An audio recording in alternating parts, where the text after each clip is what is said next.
the superhero is not our protagonist. He gets kidnapped. Oh, and then okay. the villain who fakes his death has to like get in the game to go. He has to suit up and become the hero. That's cool. Because then, I don't know, I feel like that's kind of cool because you're not expecting that.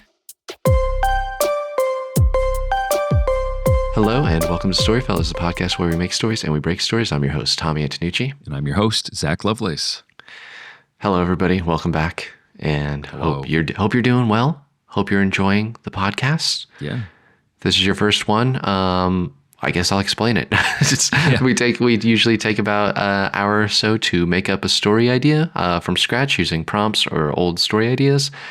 Come up with a title and a line from it, and a lot of improv and working through plot holes and stories on the fly. So, it's fun. A lot of fighting about character names. Yes, a lot of fighting about character names.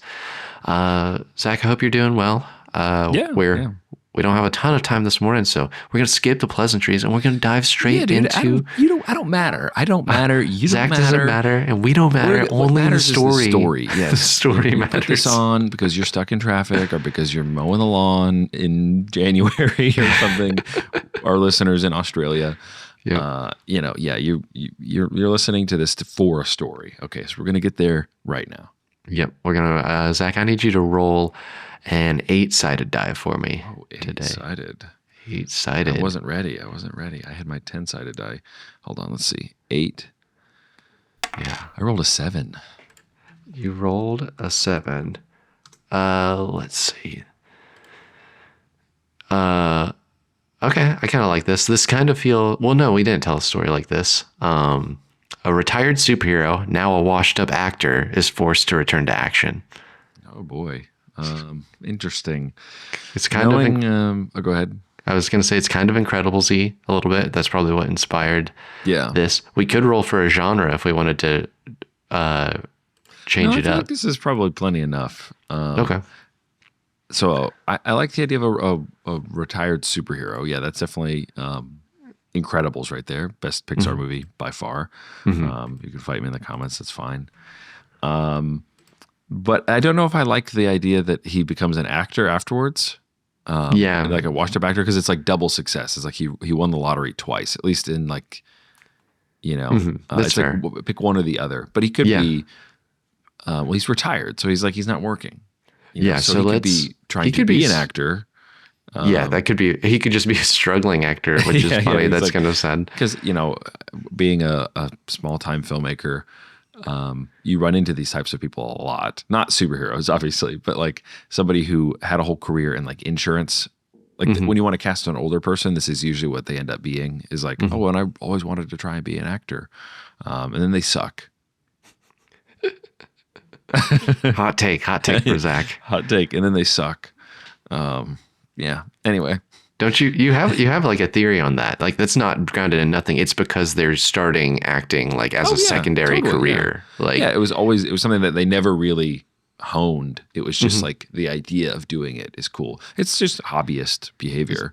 Yeah. And that's fine. And that's not even funny. Like a note for just like I get why you're saying old people like that, but when I did some casting in the past, it's one of those things that people like, they know how to do the skill of acting. Like, I think anyone's like, oh, I can read lines. Yeah. And like, but then you'd see the tapes and there's a difference between someone who sells it and you're like, oh, I buy that they're feeling the things that they're saying right now.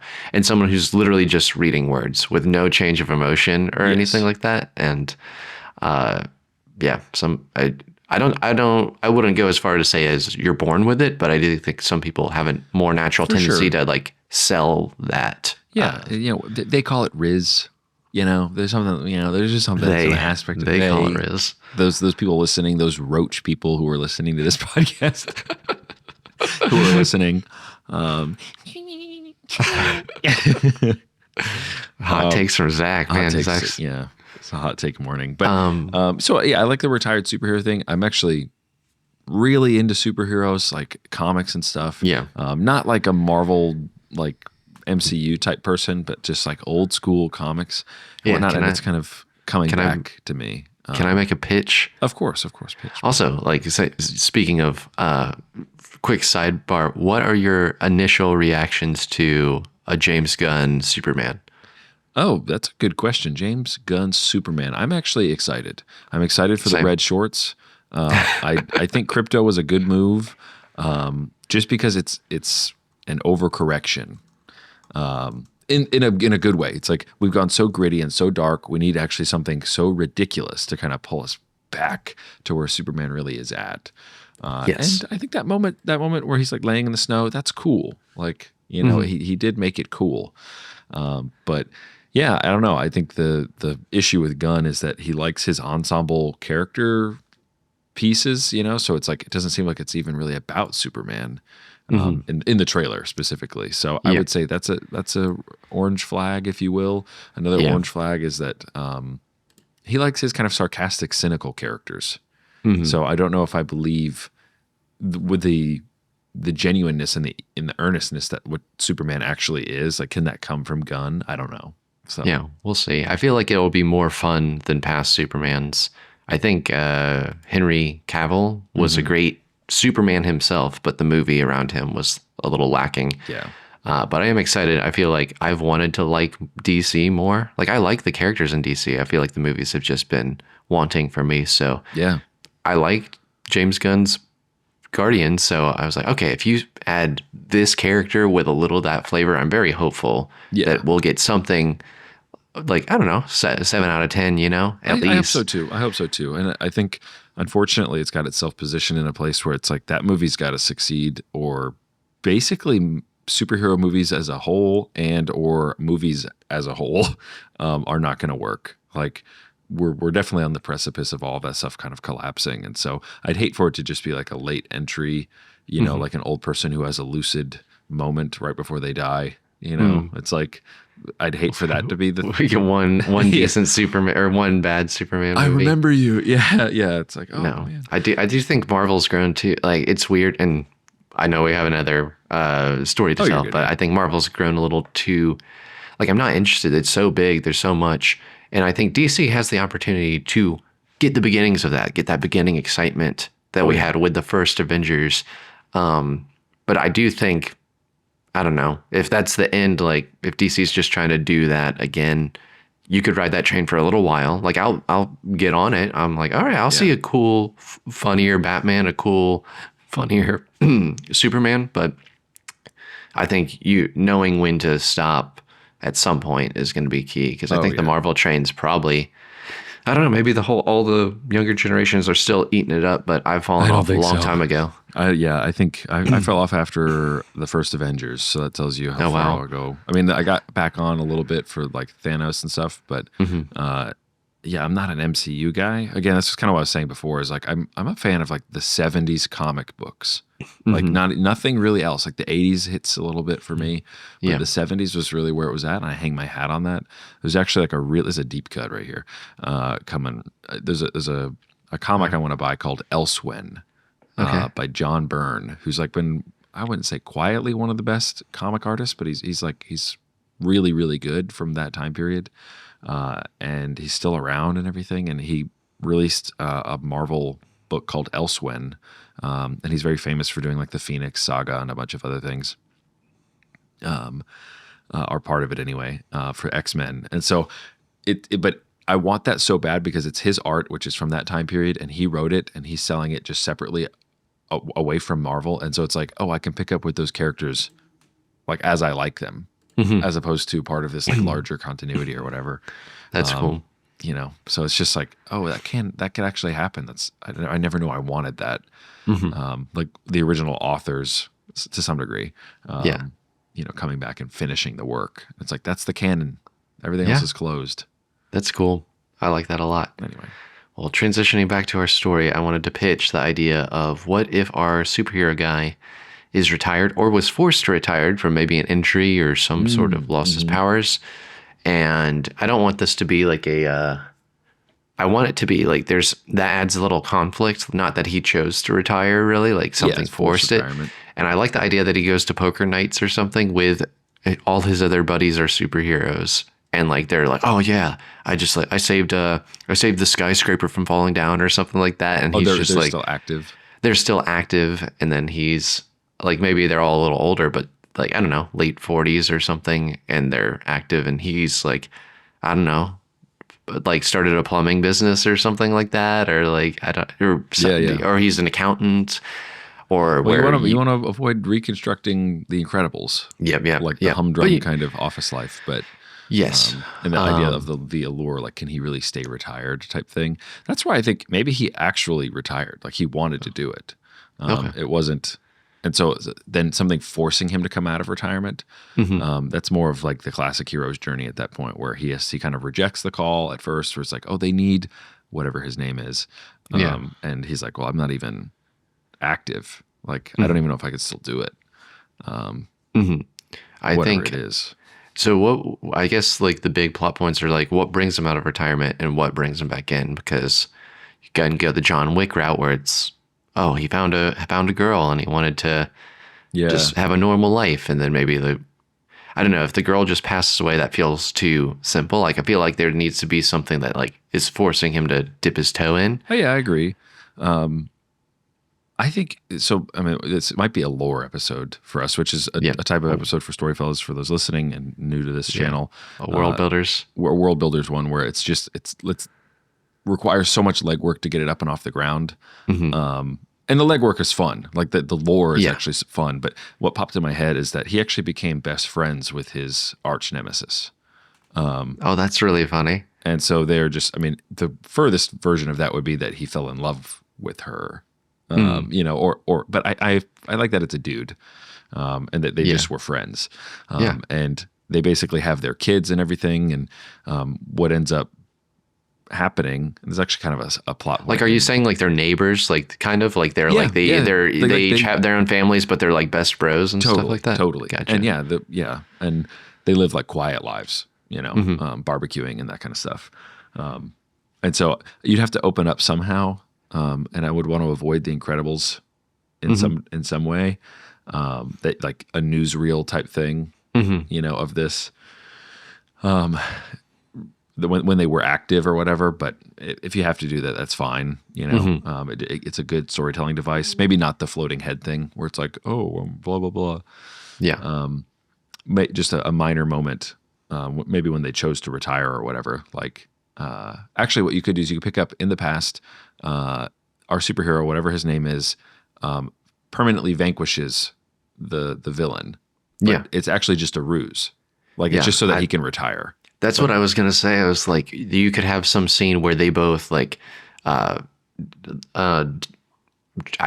need to give this guy a name. Do we just want him to be Superman-esque or? Yeah, I feel like that's probably a super strength, but that's, again, we're getting back into Incredibles type territory. What if we made him like? What about what if he's like the Storm and he has like can fly and has like lightning powers and stuff? He's like kind of a Zeus-esque kind of guy. Okay, I could get behind that. I was gonna say like a good Magneto, you know, so you could do like control metal and stuff like that. That's cool too. That almost feels like that could be. Well, if we make the villain Magneto, you know, like then. Oh yeah, that's definitely yeah. They call me Good Magneto. yeah. Positive Magneto. Yeah. Okay. Well, let's not get too hung up on it. But I was gonna say, what if there was like a news thing? You go a little Megamind with it.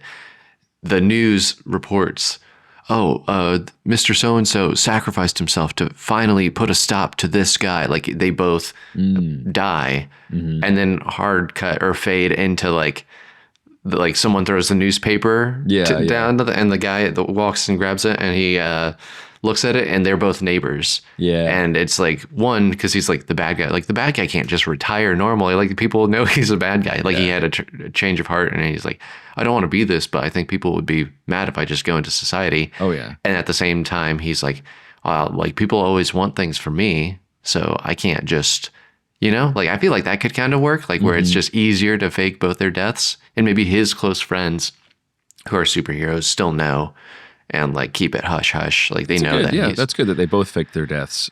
Because I was thinking that it was just the villain that got killed.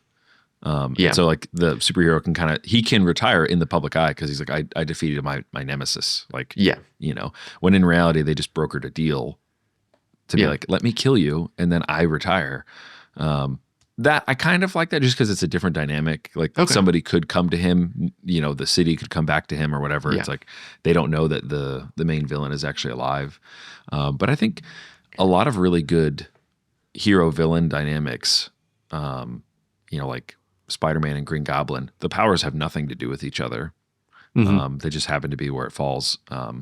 Even like Joker and Batman, when they were originally created, it wasn't like, oh man, we're just these opposite philosophical points of view or whatever, Yeah. or we're the similar points of view, but I choose not to kill people. I don't know what I read a Batman and philosophy book back in the day. I bought it from Barnes and Noble, and I was just like, this is okay, but it's all kind of sweaty, try hard, fedora wearing type stuff. Anyway, Well, I've got a idea. I had one idea, and then I've got a pivot idea off of that idea, because I was thinking the inciting incident could be the villain, his best friend gets kidnapped, and he has to go back into it.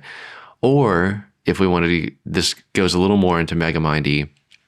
The superhero is not our protagonist. He gets kidnapped. Oh, and then okay. the villain who fakes his death has to like get in the game to go. He has to suit up and become the hero, That's cool. because then I don't know. I feel like that's kind of cool because you're not expecting that. Yeah. And he doesn't really know how to. And maybe like when he's back on the scene, then there's like a lot of questions from other superheroes. They're like, "You're back." He's like, "No, but I'm trying to do the good thing. I'm trying to do the right thing. Yeah, This yeah. person's missing." Plus, I think if you steal a little bit from Megamind, he's just smart, and most of his powers are technology based.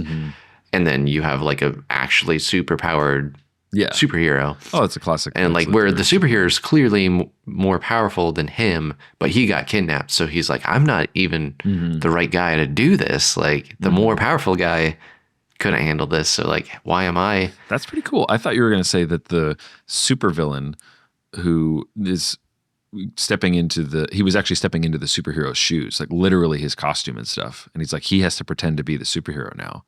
Oh, like if that's kind of cool. If the power is like, I've seen things like that where the power is based in some item, or like Yeah. it's in his cape or something.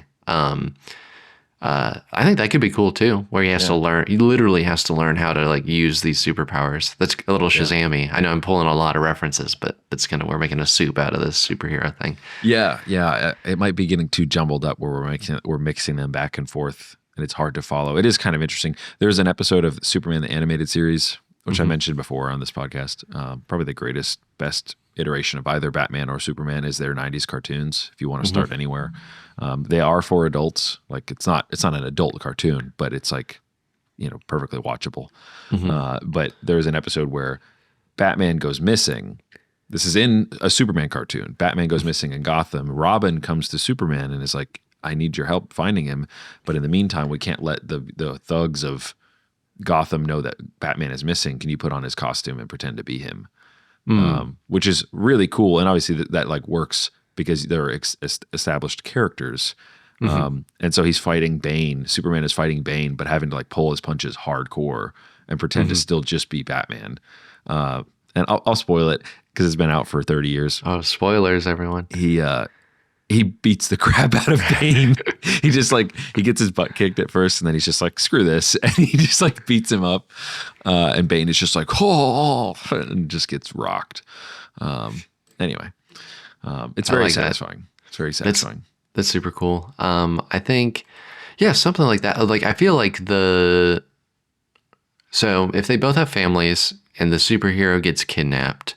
Well, so yeah, actually on that point, Yeah. I think what it should be is that they have families now, and we're actually dealing with the younger generation. And I like this idea. I'm stealing this subplot from The Sopranos. For those who know anything about The Sopranos, it'll seem familiar to you. But the son of the supervillain is like starting to become villainous. He's like, whatever his philosophy is or whatever. He's like, my dad, totally nerfed himself and went against our cause and everything like that. And so he decides to kill the retired superhero. So the son of the supervillain kills the retired superhero. And now the dad has to come out of retirement and fight his own son. Yeah. Oh. I feel like that's like Shakespearean. It's very straightforward. Yeah. What do you think? I think it's good. It's funny because I was thinking, oh, this could be like comedic in tone, and it still can, but Oh, it still that can be. definitely Yeah, adds yeah. like a level of drama where you're thinking like, oh, okay, It's got heart, you know?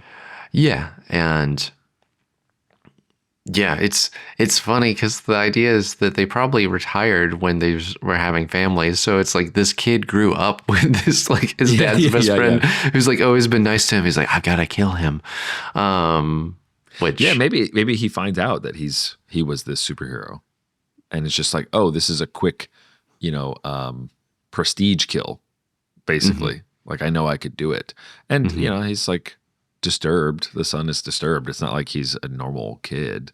Hmm. Um, yeah, I don't know. We're dealing with such archetype type things that Hmm. they do need to have like characters and actual powers and whatnot. Like, Yeah, they can all have powers. I'm trying to think where we go with it because that is like traumatic, but it's would like realistically would he his son like kills the best friend mm, dad, but then would he have it in him to be like I'm going to fight my son? yeah, oh Like yeah. I you feel could like just he's say, oh complicated. yeah. No, he has no qualms with it whatsoever. He's gonna kill this kid, and he just does it. And he's like, "I'm going to teach you who's the real villain here." Um, I don't know. I mean, that's kind of interesting. Like Hmm. it makes the stakes, the emotional stakes of the battle and all of that interesting, as Yeah, opposed to like, oh, here's this other villain. I mean, he could just kidnap him. You know, he could kidnap him and hold him hostage or whatever. Um, you know, yeah. I think maybe it's not super public. I think that's like maybe a turn. Like it is the son who does it, but we don't know that from the beginning. You okay, know, like someone kills the superhero. So we have you establish the protagonist. We get these. They made a deal. He retired. yeah, The villain died. Something isn't right. The superhero dies. We got a little bit of Watchmen, and that starts the that's inciting true. Yeah, incident. So superhero dies, and then the villain feels real chagrined about it, and then he's like talking to his wife. He's like, I think, she's like, I think you know what you need to do. It's like I never played the good guy. Like I don't really know how to do that. And maybe his son is there. Maybe he has two kids, like a normal daughter, and then the son hmm is just like, it's like, I don't know. Like I don't want to show the hand too much. He's just like kind of gothy, like emo, like or just he like could not classic be. teen. I think yeah, it's Yeah. like there's a weird and you know this is like such a Zach Lovelace thought. I feel like there's a weird parallel between like school shooter type thing where we Mm. don't want to go like too like Yeah, yeah. you We don't know want to go there. I think we can entertain that he's just edgy and his like we show glimpses of his worldview where like the wife's like she's like, oh, Trevor is he's at that age where he's kind of acting villainy and hmm stuff. Like he's entertaining some of these thoughts of like he hmm wants power and he wants like on a normal teenager level, you yeah know. And maybe he knows his dad was a villain. You have like a few little heart to hearts where he's like, while he's trying to be the hero, he's like, Dad, like, do you ever just want to go back to being the villain? hmm And it's like, not, I don't know, sometimes, but I'm so much happier, like, not necessarily being the hero, but just being here with your hmm mother and you guys. But you get these little hints that he's like asking about the villain stuff. And oh maybe yeah that's the reveal at the end is that he's actually super powerful and was able to mm kill, like, maybe that's the midpoint shift. hmm Um, that actually would be cool. Like he just realizes the villain puts it together and he's like, oh, it's my son and my son killed the yeah. superhero. And Yeah. so now it's like it's a total, maybe not total tonal shift, but it's just like, oh boy, that this is the type of story that I'm in. And so now he like goes home and his son is there, and he has to like pretend like he doesn't know. Um, you know, and I think that's really cool. Oh, okay. Yeah. Okay, no, I think this gets to I was gonna say, does the son not know that his dad is the new superhero? Like because but I feel Oh, like that'd be interesting. Yeah, too yeah. because then you do have that dynamic where like he like unmasks the villain and it's his son, but then his son doesn't know who he is. So then he goes back home and Totally. then the son's in the house. Yeah, that's Like cool. Yeah, that is cool, but I feel like too much. well, it's just like a lot of I don't know. It's just the direction you want to go. Like, are the parents keeping that they were these things secret because it also takes away that dynamic of like the son. Is the son becoming a villain because he saw his father? Or maybe that's kind of funny too. This is why it's a world builders episode, y'all, because we're just building it. Well, yeah. Maybe, So the son, sorry to interrupt. The son saw that villain and saw him die and like idolized him. yes, that's what I was gonna say. Like he sees the villain not knowing it's his dad and loved, like he's like, this guy, like, and well, it's not like I'm just evil. Like it will be like a Thanos method. Like it's like what they were saying made sense. Yeah. And then and that's kind of cool if you get that early on in the movie where he was just like, I've been watching, he's watching YouTube videos on that old villain. That's like, cool, he's like, Dad, when you listen to him, like it's not crazy. It's like, it seems like it makes sense what he's saying. Like we need to do this, or the government's bad, or I don't know, whatever kind of conspiracy. And then he's like, well, and he's like, no, I don't completely disagree with the guy. And they killed him. They killed him. You know, and it's like, that's a part and parcel of like what, and maybe his dad was not a good guy. Like, you know, was doing evil things and maybe even got people hurt or killed or something. Yeah. You know, I do think the dad's full reformed, like at this point, like in the sense that he doesn't really, like he regrets some of the things he's done. Like he wants to just have a family and he doesn't want that life. But like he understands, like he did have these thoughts and this, because that's interesting when it's like the teacher, like the kid's looking, he's like, the teacher, the sensei is saying this, but the sensei doesn't even buy into that stuff anymore. Yeah, that's actually, so there's a parallel to the film Unforgiven with Clint Eastwood, where he's this gunslinger who's just been retired for a long time. And this kid comes up and like says, hey, you know, I want to get you for one last job, basically. And so he's like down on his luck a little bit. So he chooses to do it. And it goes sideways. You know, he's got his partner and his partner gets killed. And basically it unleashes, the whole film is like just building up to him going full bad guy again. And it's just really satisfying at the end where he's full gunslinger. He's like, those days are behind me. You know, he gets his butt kicked at one point. He almost dies. And then finally he like snaps and he's like, he goes full William Money bad guy. And I like that for this main character that he snaps at the end, you know, not snap like in a bad way necessarily. But just like picks up the mantle one last time and is like, I am bad and I'm badder than you. Yeah. I think it needs to end to make this like a satisfying thing. Like, I think he needs to, through his actions by the very end, show the son the right way forward, even if it costs the dad himself his life in the process, you know? Yeah. I don't know. Yeah. I think he wouldn't die. I think he would, since he faked his death before, he would come out and say like he needed to have a more public, like he basically says that was bad. The lie that him and the hero cooked up so that they could like just live normal lives was actually really bad, because it didn't satisfyingly tie off. It created all these other little bad guys basically, as opposed to him going and suffering for his consequences. So the whole thing is really the villain going back and saying, I need to go to prison. What if, I think it could be interesting if he tries to go hero, but he's like lurking in the shadows and he is like in his suit, like whatever he does, and he's out there and maybe he finds young bad guy. If we'll come back to this movie down the road, hopefully, and we'll give all these guys names, but like his son as the bad guy, and like there's fighting, because I think it could expand things if he's just in the suit, undercover Batman style, trying to figure this out. But then through some fight or something, it gets really public and cell phone footage catches him. And this is shortly after the hero's death. And they're like, this guy wasn't dead. He must be the one who killed and everyone thinks it was him. And then the spotlight's on him again. Okay, yeah. And then you have maybe other heroes coming from the woodwork because he's just trying to help. And then you have the whole thing where everyone thinks undermines, because that does undermine something. The Underminer.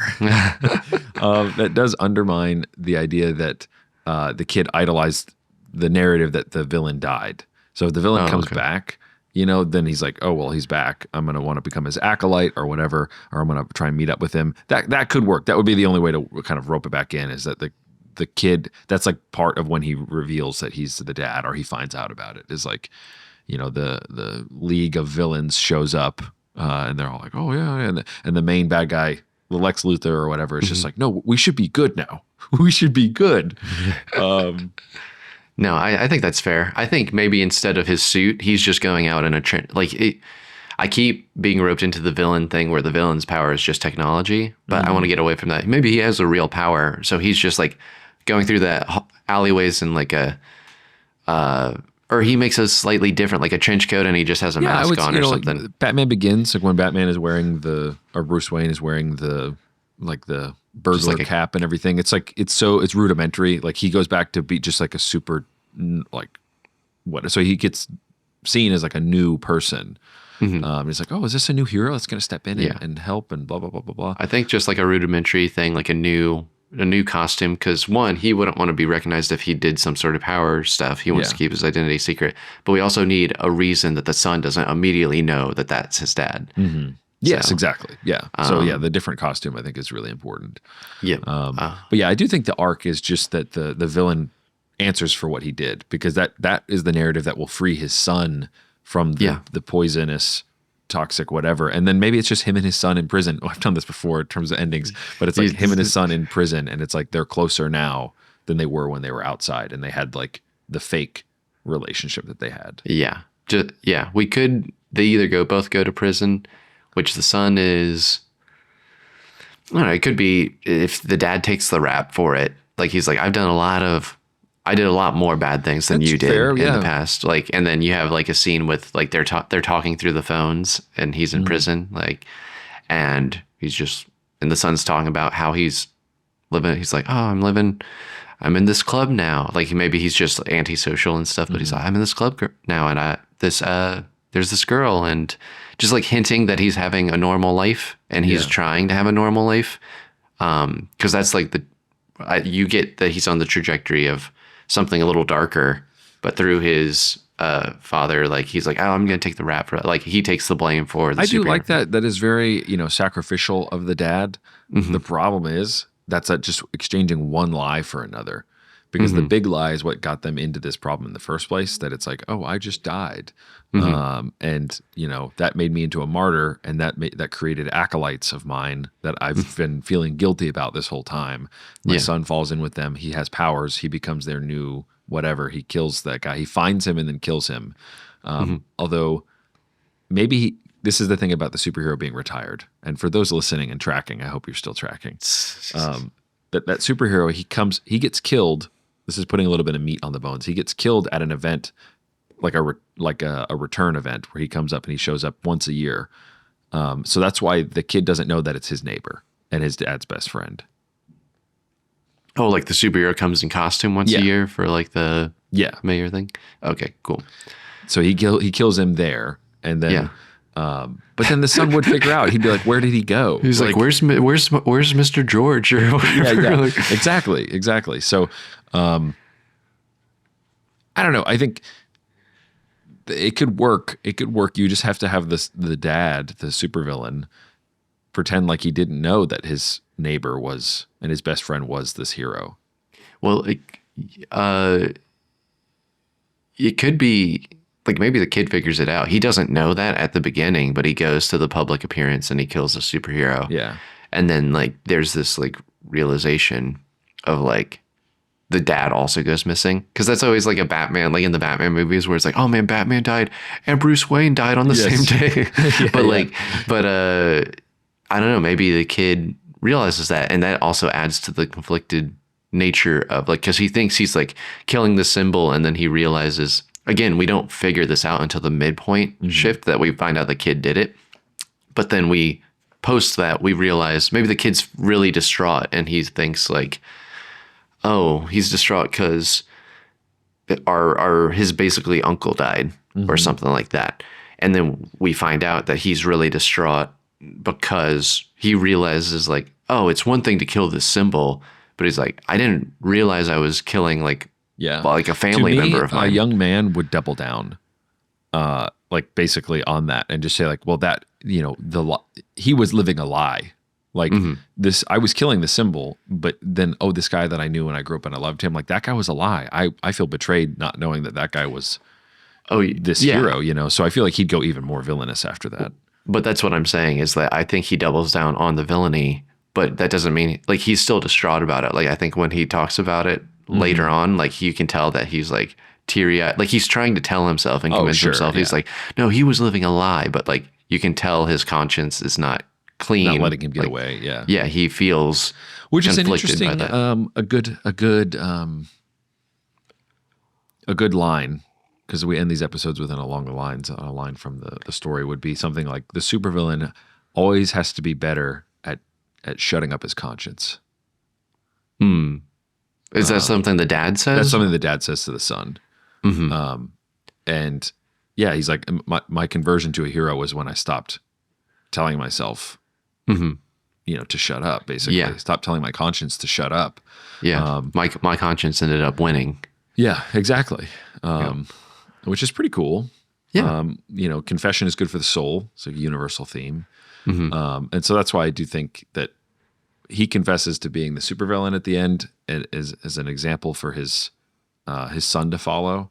And then his son also like turns himself in. I think that's kind of cool. Yeah. Like, I feel like that's kind of cool if,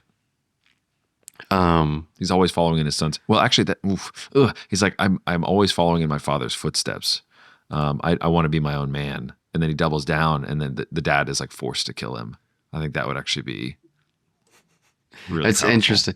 It's funny because of the line of, I'm always following in my father's footsteps. I need to be my own man is funny because the person he's following is this villain. And he's still following his father's footsteps. I think even at that point he would know. He's like, I don't want to be like him anymore. I want to be like me.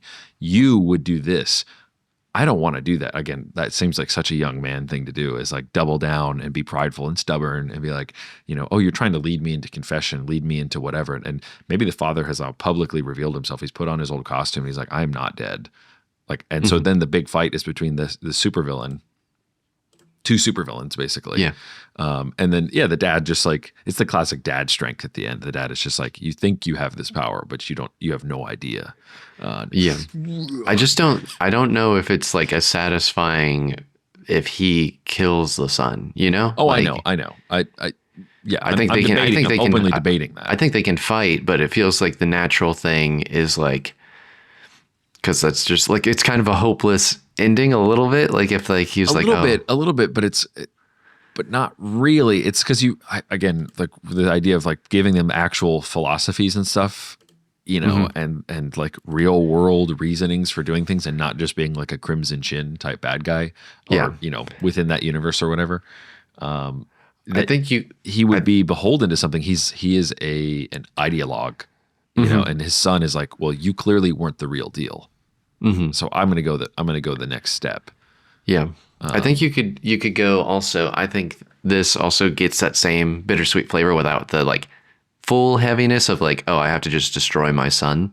Like you leave it cliffhangery. Like they fight big time, and it basically kind of has this Wicked-esque ending where they're like all bruised up and tired, and he's like, son, we don't have to, like, this isn't what we are anymore. He's like, no, Dad, this is what I am. This is what I want.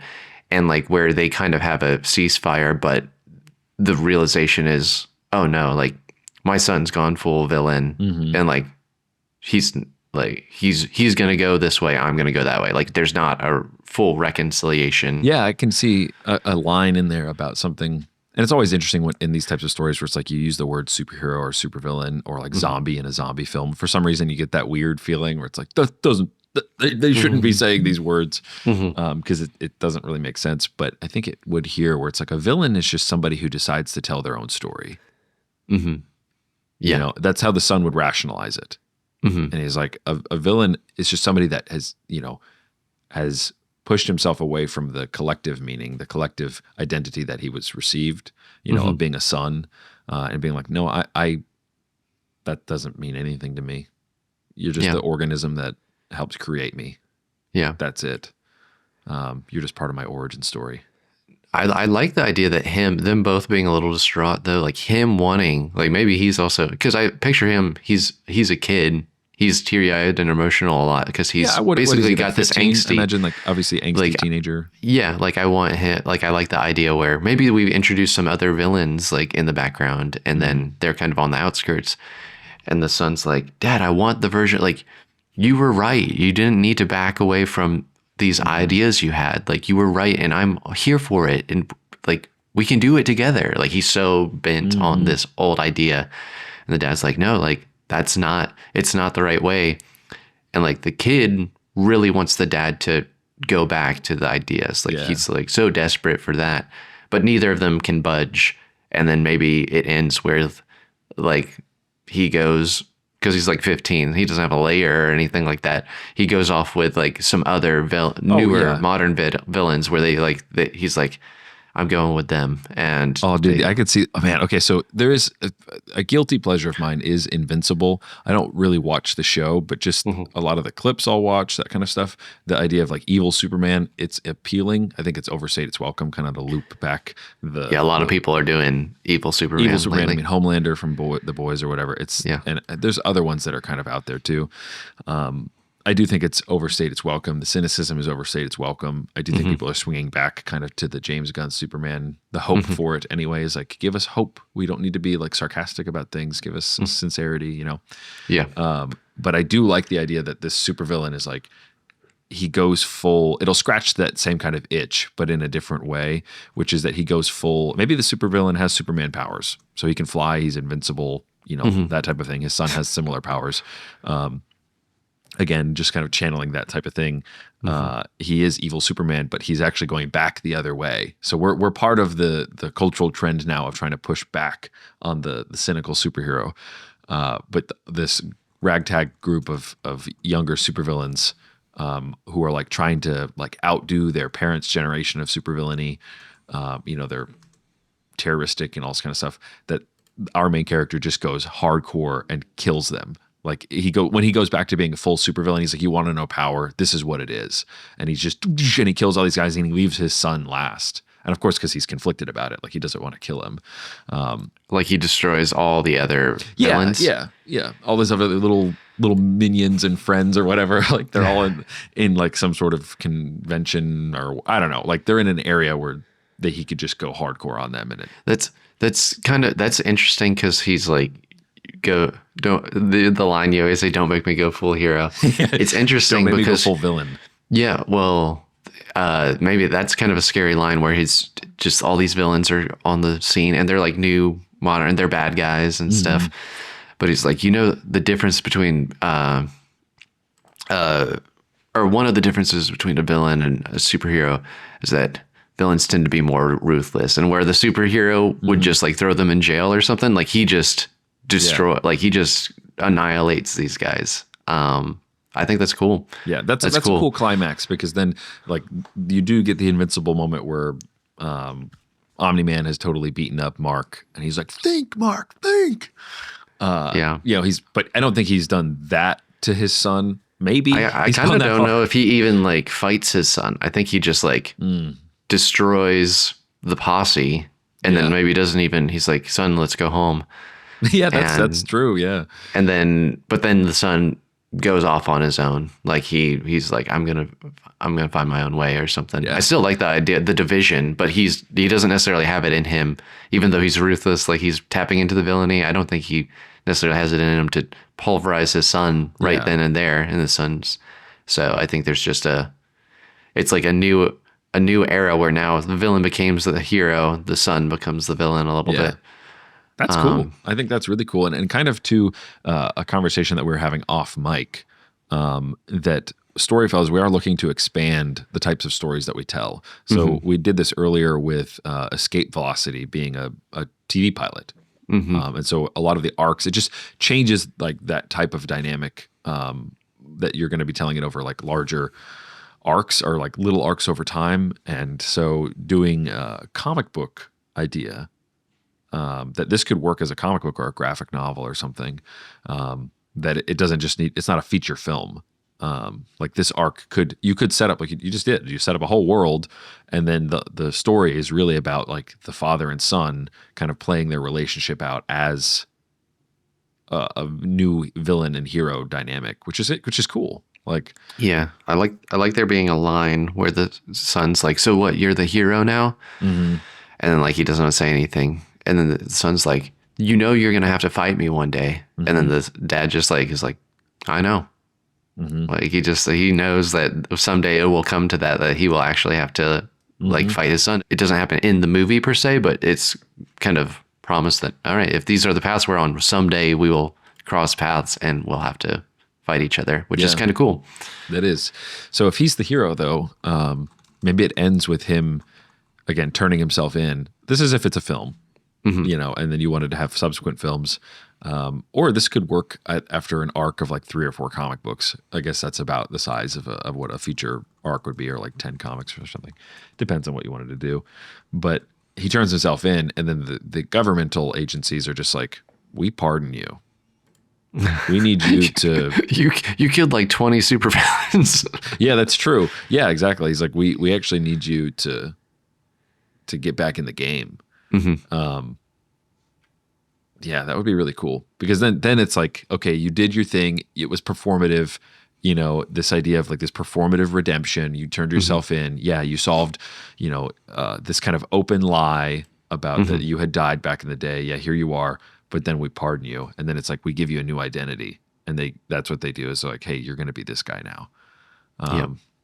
His name's Good Guy. Oh, I love that. I freaking love that. No, I like that a lot. I think that's a really cool story. I feel like we got a lot of plot in here for a World Builders episode, but I think it's cool. Stuff to explore would be the wife.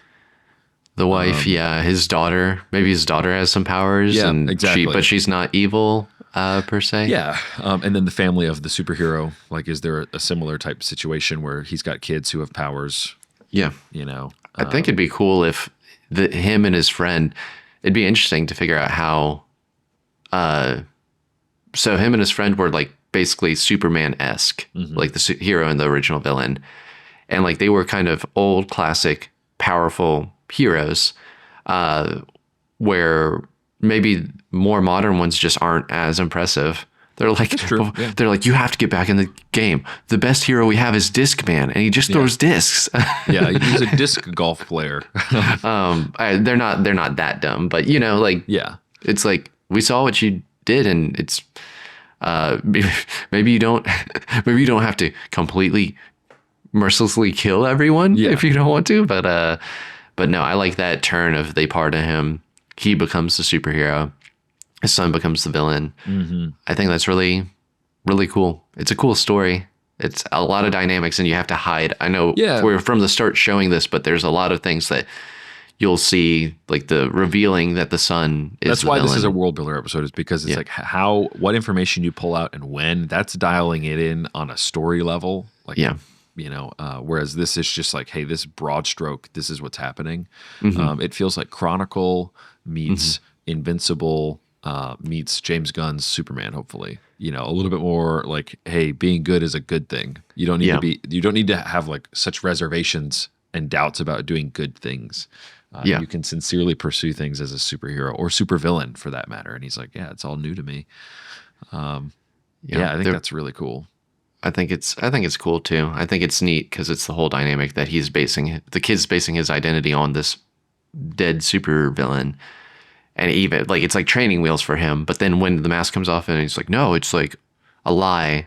Like it's taken enough momentum that he's like, no, like I'm still gonna, like I think that's an interesting dynamic when the person you're looking up to is like, oh, that's not how I think anymore. Because it could take, it's like, it's so betrayed. Does it take enough wind out of your sails to stop that mentality? Or has he got enough inertia that he's just, no, you're wrong. You're wrong for double backing on your ideas.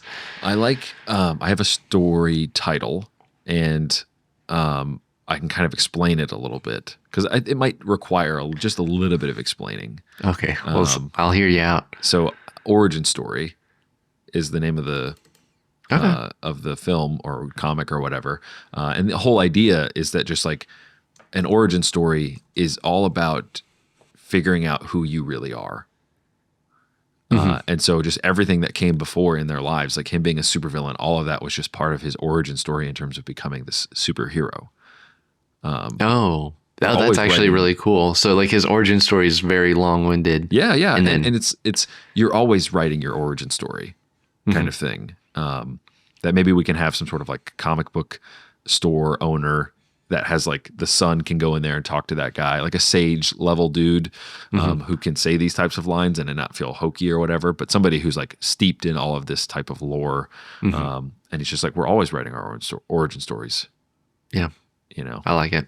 I think I really like this story actually. I know we're loose on the characters and there's probably more characters, more villains, more heroes, the wife, like all on the outskirts, but I really like the core crux. I think there's like a lot of drama just from the familial ties with people. Like this guy was like an uncle to him and a best friend, and now I'm hunting down this person. It turns out to be my son, and then my son doesn't know at first, because that whole scene is crazy.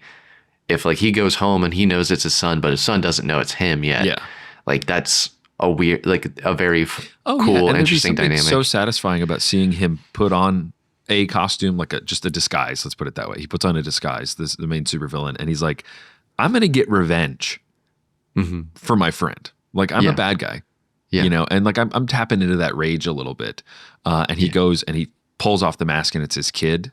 It's like that, and he's just and he's so glitched out about it, Yeah. you know, that he like just flies away. And you know, I guess if you were smart enough as the kid, you'd know that it was probably your dad. Maybe not. Maybe if you had no I idea. don't know. I think the kid gets away or something, just like in the tussle, like he grabs the mask and the kid like lands somewhere farther away, and then he sees him and the kid just flies. In the comedy version of this, he's just like fuming. He's like, my son. And then like they're like, he walks on the front door just normal, like, but polo, like just like normal dad clothes. He's like, hey dad, how was the gym? And he's like, and just starts like beating up his son. He beats up his kid anyway. Does not hide it, but no, that's not a real scene in the canon. But no, I think it adds, because that level also, that idea of like, I'm the villain, I'm going to get revenge. When he pulls off the mask, he realizes like, oh, that kind of example is not that's not the right thing to do. That only worked when I was wearing a mask, basically. That only worked when I was hiding my true identity. And I can't do that if I'm killing my kid. Like, you know, it's right there. I think that is really interesting. I'm sold on origin story as well. I like that origin story. Yeah, because the question is, who is he going to be? So, you know, there's, and a lot of superhero movies, the name of the movie is the name of the superhero, right? So it's like that's what does it mean to be this guy? And yeah, I think he ultimately becomes a superhero, right? Yeah. And I think ultimately pays for his actions again, and is like continually trying to work that out, continually trying to work out guilt and confession, and what does that mean? Like, okay, the government pardoned him, so he's like punish me. You know, and I think the mom in the second film or in the second edition or run of the series, if it was a comic, the mom would come in heavy because she'd have to. Her perspective is so important. Yeah, you know, seeing like how she's dealing with her husband and her son fighting. And because like, does she know that was a villain? I imagine she probably does know, but she doesn't know that the son's maybe a new villain, had powers and stuff, or maybe she tells him, like the husband, like I think he has powers.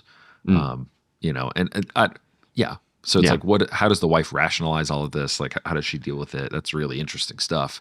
Yeah. And maybe that's like what the breaking point in this story is, that she, like both of them are at dinner, like the husband and the dad, or sorry, the husband and the kid, and the mom is there, and like she breaks, and it's just like, you know, I don't know. I'm trying to think about what she would say or what she would do, but she basically is like trying to force them into reconciliation.